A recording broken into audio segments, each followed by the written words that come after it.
A paz do Senhor, povo de Deus, mais um Desperta Crente, louvado seja o nome do Senhor. Primeiro dia do mês de agosto de 2023, que maravilha, que maravilha. Inicia um novo mês, inicia algo novo para nossas vidas, creia aí.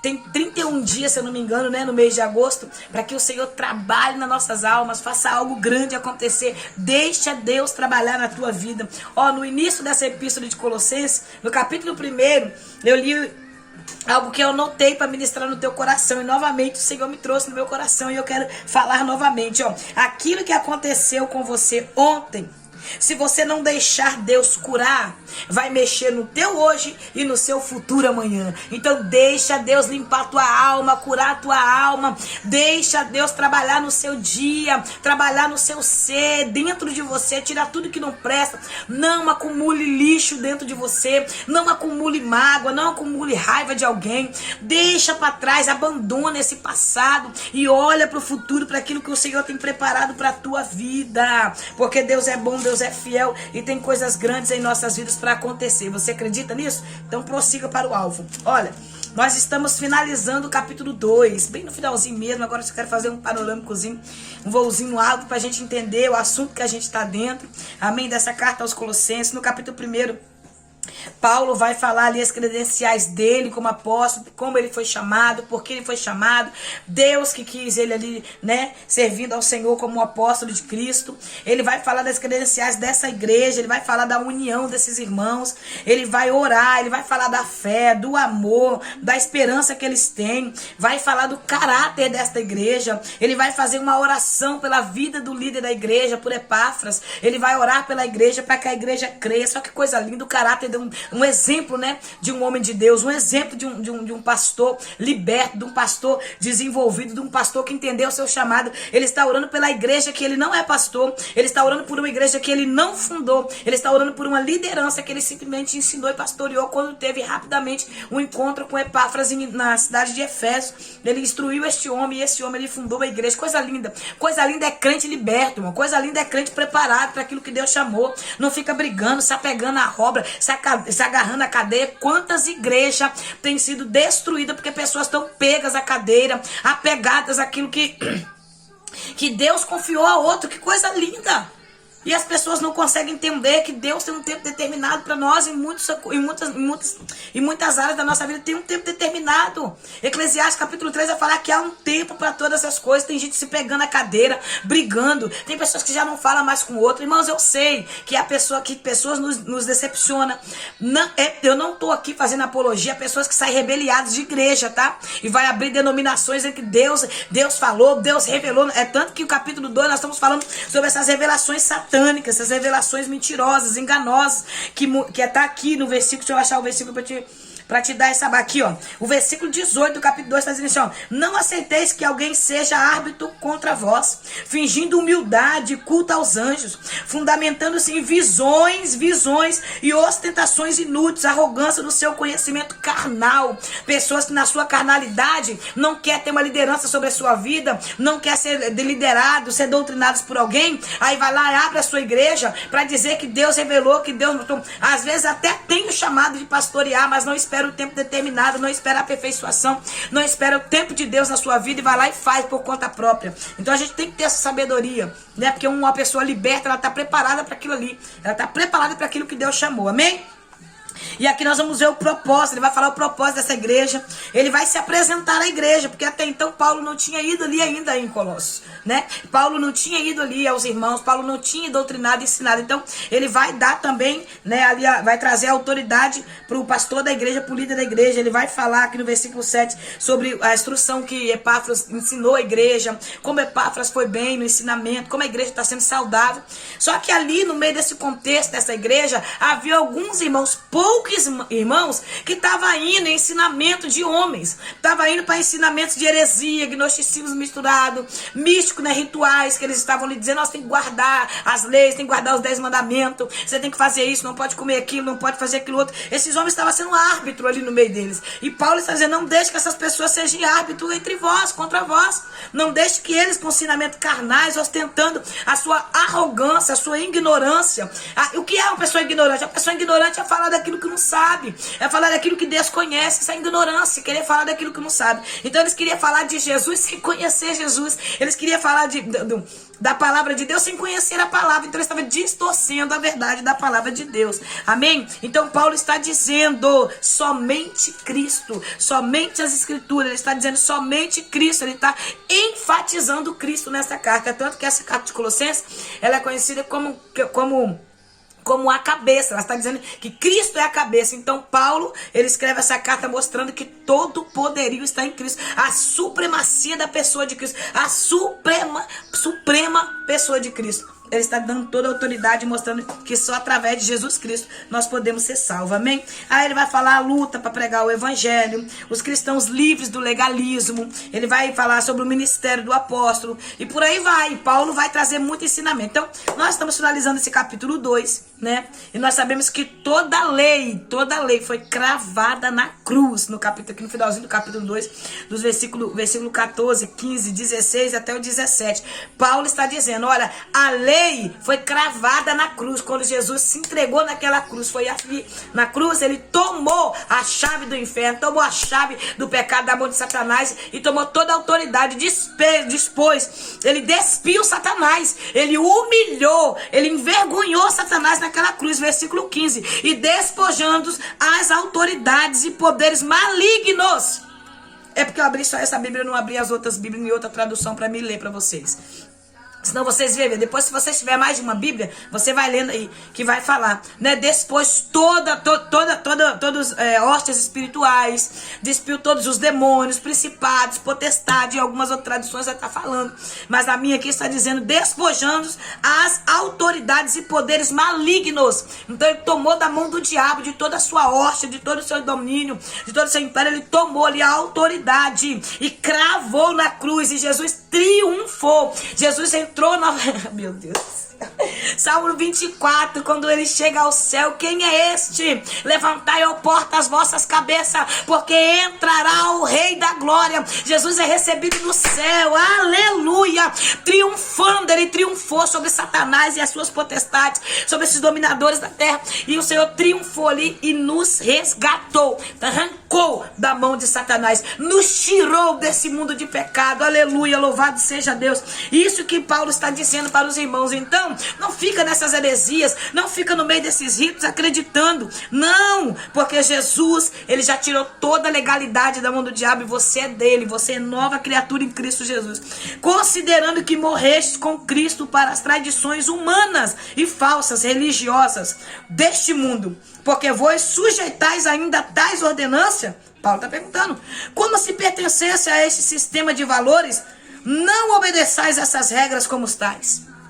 Nós estamos vivendo nesse tempo, irmãos, onde é tanta religião sendo levantada para enganar o homem. É tanta religião sendo fundada, sendo projetada, pessoas tendo revelações. Olha, não se esqueça que Paulo escreve que Satanás, ele se finge, ele se mostra, ele se transluz como anjo de luz, tá? Ele mente, ele engana, ele até parece ser. Ele se transforma em um anjo de luz para enganar as pessoas. Então, quantas revelações e visões pessoas têm tido aí, que é o próprio Satanás que está dando.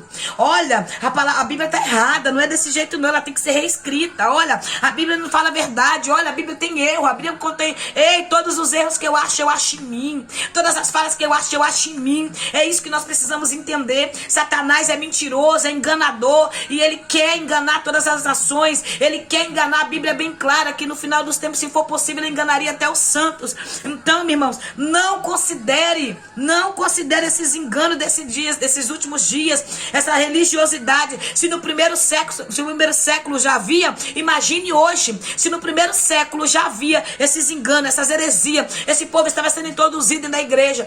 É tanto que Paulo, em Filipenses, Paulo compara esses falsos líderes como cães, como lobos devoradores.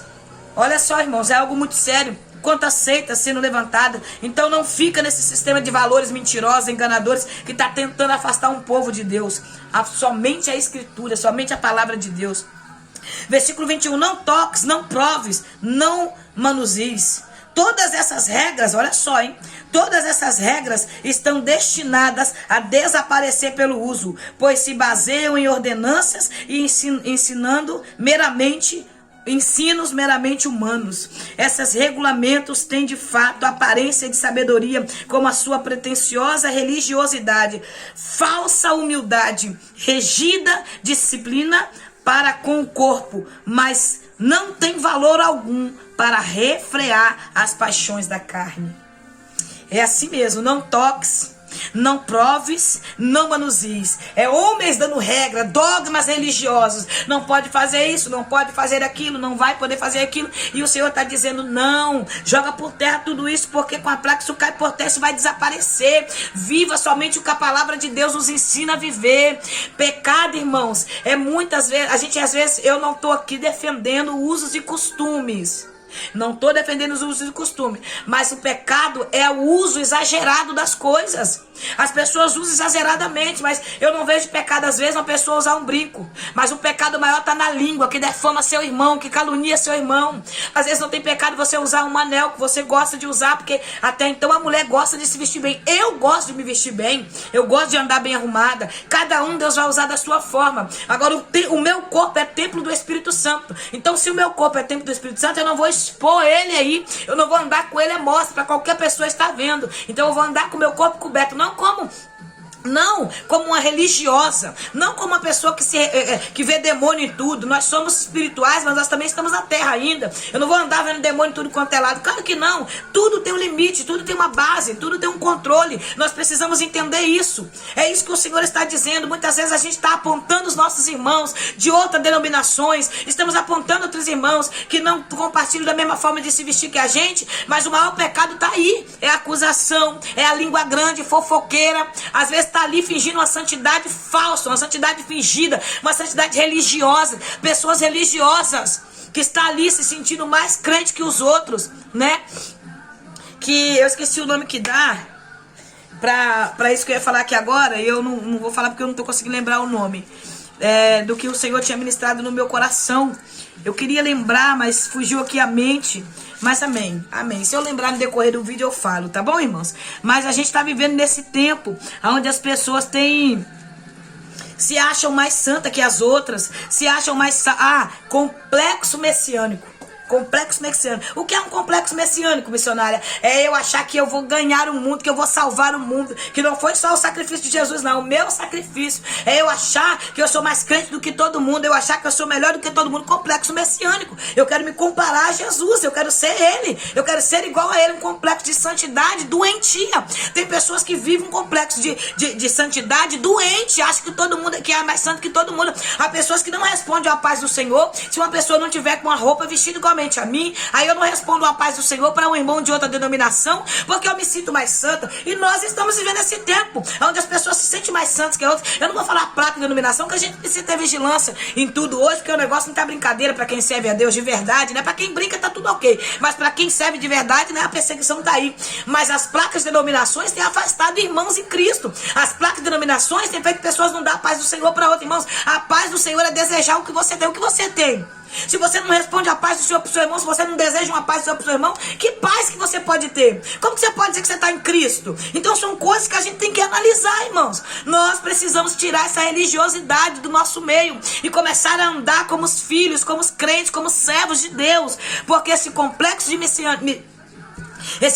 messiânico, aonde muitos têm vivido, se achando mais crente que quer ver coisa, pessoas que estão há mais tempo na caminhada, pessoas que estão na igreja há muito tempo, que nasceu num berço evangélico. Muitas dessas pessoas, não é todas, eu não estou generalizando, eu estou dizendo que muitas dessas pessoas se sentem mais santas do que todo mundo, que tudo que vai falar, cada meia palavra que fala, tem que falar o seu tempo de casa. Irmão, o tempo de casa não salva ninguém não, meu querido. O tempo de casa não vai salvar ninguém não, minha irmã.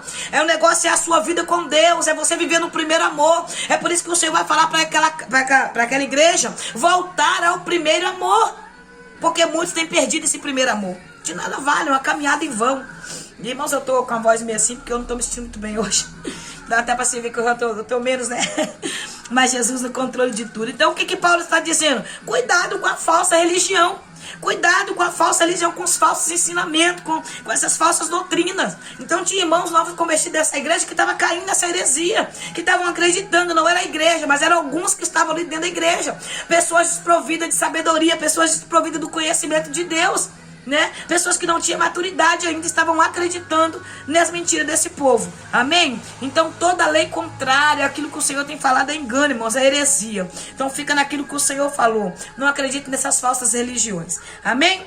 Que Deus nos abençoe. Só Cristo nos livra do pecado. Só Cristo. Esteja em Cristo. Fique em Cristo, permaneça em Cristo, que você vai ser livrado do pecado. Isso não significa que você pode não pecar. Talvez você possa pecar, porque nós estamos aqui, estamos aptos a falhar. Mas o arrependimento é para aquele que está em Cristo. Aquele que está em Cristo se arrepende, se torna uma nova criatura. E aquilo que você fez no pecado, você não faz mais. Porque o Espírito de Deus que habita de você, ele vai te constranger, ele vai te confrontar que está errado. Então tem pessoas que já não sentem mais nem a presença de Deus, que já vivem uma vida de prática de pecado, que já é normal. Não tem, para ele é normal, não sente mais peso na consciência. Fofoca do irmão não tem peso na consciência. Prostituta não tem peso na consciência. Rouba a igreja não tem peso na consciência. Fala mal da igreja não tem peso na consciência. Não tem, porque já não tem mais intimidade, não tem mais relacionamento com Deus. Então uma vida de pecado, uma vida promíscua, uma vida de pecado para ele é normal. Faz parte da rotina dele, faz parte da vida dele. Viver uma vida de pecado para essas pessoas que não temem mais ao Senhor é normal. Amém? Então, irmãos, que nós ficamos em Cristo, que nós buscamos essa santidade no Senhor, que nós não negamos o nome do Senhor com as nossas atitudes, mas que nós permanecemos fiel ao Senhor, amém? Então que nós vivamos plenamente em Cristo, como vai falar o capítulo 3. Se Deus assim nos permitir, amanhã nós voltamos no capítulo 3, falando desse amor maravilhoso de Jesus Cristo. Que Deus te abençoe. Eu quero orar agora, eu quero fazer uma oração específica para que nós continuemos em Cristo, irmãos. Para que você receba força, poder, graça, sabedoria, conhecimento do céu. Para que o Espírito Santo testifique no teu coração e não permita que você fique no engano, que você fique no erro, mas que você continue olhando para o alvo, para o autor. E se até esse momento você ficou no erro, você ficou na falha, você possa andar em direção ao céu, olhando para o autor e consumador da nossa fé. Mas eu quero ler um versículo que está em Filipenses. Nós já terminamos a epístola de Filipenses, nós chegamos a estudar ela aqui, glória a Deus, uma epístola poderosa, forte.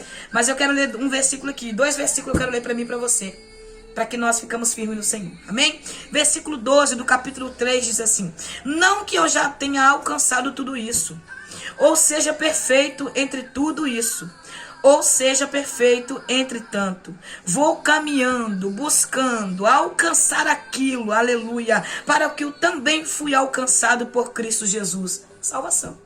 O apóstolo Paulo está dizendo, eu estou caminhando, eu estou buscando, eu estou me renunciando a mim mesmo, eu estou renunciando meus desejos, a minha carne, eu estou buscando o céu, eu estou buscando santidade, eu estou buscando revelação do Espírito Santo para a minha vida espiritual, para que eu continue caminhando, para que eu chegue à salvação, para que eu chegue ao céu. Eu já sou salvo, mas eu quero chegar à salvação, que é a vida eterna. Mas eu já sou santo, eu sou salvo, só que eu estou buscando chegar ao céu, porque a nossa vida é uma caminhada, é uma corrida para o céu. Nós estamos correndo em direção a esse alvo, que é o céu. Então não deixa que ninguém vos engane, não deixa que ninguém distorça a verdade de Deus na nossa vida. O versículo 13 está dizendo, irmãos, não pense que eu mesmo já tenho conquistado. Não pense que eu já estou no céu, porque tem crente que vive na terra achando que já está no céu. Não preciso mais orar, não preciso mais buscar, não preciso jejuar, não preciso mais nada, né? Irmãos, quando o apóstolo Paulo fala nessa carta de Colossenses aqui, em questão de não comás, né, não tocais, ele está dizendo que não aceite dogmas religiosos de homem.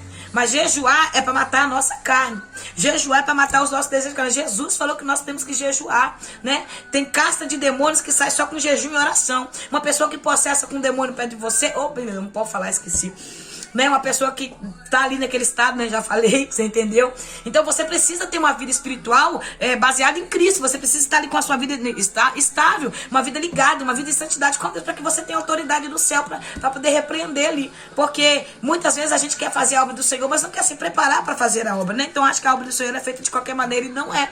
Então a abstinência de alimento em jejum, quando você vai jejuar ao Senhor, precisa matar a sua carne, para você ter controle sobre a tua carne. É por isso que o apóstolo Paulo fala em 1 Coríntios capítulo 9, versículo 27, que ele esmurra a carne, o corpo dele. Ele esmurra, como ele esmurra o corpo dele? Não é batendo no corpo dele, não. Ele esmurra o corpo dele como jejuando, orando, matando o desejo da carne dele. Porque ele também tinha desejo na carne, só que ele matava na oração, como nós devemos fazer. Amém? Mas isso é assunto para outro vídeo, e nós queremos louvar o nome do Senhor. Então ele está dizendo, não fique julgando achando que eu já cheguei no céu, porque eu ainda não estou no céu, eu estou correndo essa caminhada. Eu também estou lutando, igualmente vocês estão lutando, né? Toma a seguinte atitude, mas eu tomo atitudes. Eu tomo atitudes, eu não fico de braço cruzado, eu não fico esperando a irmã do copo vir orar por mim, eu não fico como crente 6 horas, o tempo todo ora por mim, não. Eu busco fazer isso. Eu tomo atitudes que me levam a buscar a Deus. Eu tomo atitudes que me levam a buscar ao céu. Esquecendo-me do quê? Das coisas passadas, para trás ficaram, e avançando para as que estão adiante de mim. Ele está dizendo, eu abandono o passado de pecado, eu abandono os erros e vou para o futuro. Meu futuro é no céu. Eu vou para o futuro. Meu futuro é viver coisas grandes com o Senhor, é viver experiências. Experiência é caminho percorrido. Então eu quero viver coisas novas com Deus, eu quero viver o novo de Deus, eu quero viver o espiritual. É isso que o apóstolo Paulo está dizendo. Então tome atitude hoje, uma atitude de posicionamento perante o Senhor, uma atitude de um pensamento novo. Deus tem coisas grandes para fazer na nossa vida, nós não queremos tomar atitude. Então tome essa atitude, dê esse passo para o novo, amém? Deus te abençoe. Pai, nós queremos louvar e bendizer o teu nome neste momento, e eu quero orar, ó Pai, para que nós continuamos no Senhor, para que nós continuamos permanecendo nessa verdade, Pai, e não deixando homens com vãs sabedorias humanas, sabedorias carnais, desejos, ostentando, Pai, aquilo que eles acham na sua arrogância, querendo fazer com que a gente viva esses dogmas, essas religiões pagãs e falsas, nos tirando da tua presença. Que o Senhor venha colocar em nós o capacete da salvação, repreendendo toda doutrina maligna, toda doutrina, Senhor, que não provém do Senhor, tudo aquilo que o diabo tem tentado fazer, Pai, para ostentar, para ensinar doutrinas mentirosas, enganadoras, para nos tirar da tua presença, que seja repreendido no poder do teu nome. Eu te peço neste momento, Senhor, que o Senhor venha nos cobrir com esse sangue precioso. Guarda a nossa casa, a nossa família, os nossos filhos. Blinda a nossa mente, esconde-nos no Senhor. Coloque em nós a couraça da justiça, o capacete da salvação, a espada, Senhor, que é a tua palavra, que é o Espírito de Deus em nós, o centurião da verdade, a verdade nos nossos lábios, o sapato do evangelho em nossos pés. Senhor, nos ajuda a usar o escudo da fé, Pai, contra essas heresias, contra essas falsas doutrinas, contra essas falsas religiões que têm surgido, que têm tentado nos enganar. Nos ajuda a usar esse escudo da fé para proteger a nossa família, para proteger a nossa casa, para proteger a nossa vida, para que nós venhamos lutar, guerrear por essa fé evangélica verdadeira, essa fé que está no Senhor, essa fé que está em Cristo. Eu quero pedir ao Senhor, aumenta-nos a nossa fé nesse tempo, Pai, para que nós não vivamos heresias, para que nós não saímos do caminho da verdade, no poder do teu nome eu te peço. Senhor, nos dê expectativa, Senhor, para chegarmos ao céu, que nós possamos buscar com santidade, com verdade e com desejo de ver o Senhor, no nome de Jesus. Amém. Que Deus te abençoe. Que a paz do Senhor te alcance. Ore por mim, estou orando por você no poder do nome de Jesus, amém? Não estava muito bem hoje, mas eu creio que amanhã eu vou estar no poder do nome de Jesus. Deus te abençoe, que a paz do Eterno te alcance. Desperta, crente, receba essa palavra.